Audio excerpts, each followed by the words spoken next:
No. They say, well, how they prepared? I said, because they prepared in my mind. I wrote a speech one time, never read from it. I was mad I wasted all that time writing that speech.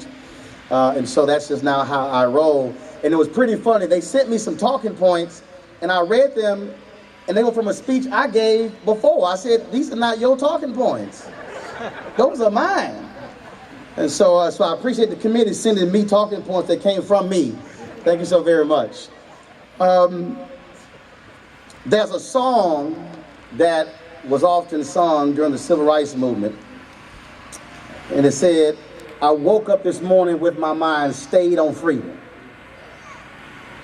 And if we are to understand and put 1619 in context to the experience of folks of African descent, the reality is from the moment we arrived here, we have been trying to do that very same thing, saying, waking up every day with my mind stayed on freedom. I don't look at this as a question of how do we remember what took place. And we begin to think about 1619, begin to think about what transpired, and then you go through 1863, the Emancipation Proclamation, and you go through a 13th Amendment, and all of a sudden you go through the period of Reconstruction. You begin to realize that from that very moment, arriving here, either as indentured servants or as slaves, the reality is, unlike any other immigrant group, our view of America was not one of a city on a shining hill. It was not one where we said we are aspiring to go somewhere. In fact, it has always been one of trying to gain freedom where we have been oppressed. Now see, that's a little hard for some of us to handle because for so long, for so many of us, we were raised and we did not learn in school history, we actually learned his story. Because when you see a presidential candidate this week say how great America was in the 1700s and the 1800s, wasn't great for folks who looked like me.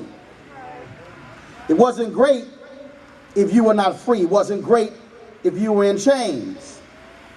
And we also have lived a life where we somehow believe that what took place in 1619 somehow doesn't affect present day, but the reality it does.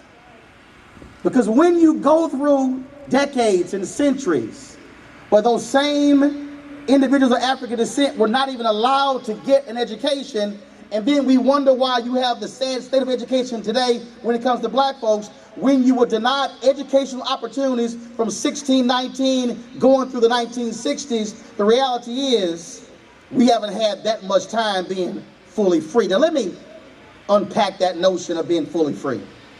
A lot of folks love to talk about Dr. Martin Luther King and love to quote him, but you rarely ever heard Dr. King call for equality.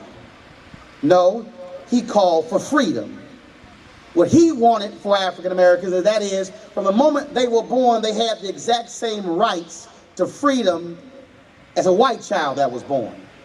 That freedom means the freedom to be able to drive down the street and not get pulled over because you might be driving a Mercedes. The freedom to walk into a store and be able to shop and not get followed. That's what he was talking about when he said freedom. See, I'm not interested in equality. Because in America, equality means we have to pass laws to give you the rights you should have been born with in the first place. That's what equality really means. No, I'm interested in freedom. Freedom means that I have the same opportunity as anybody else to be a fully free American.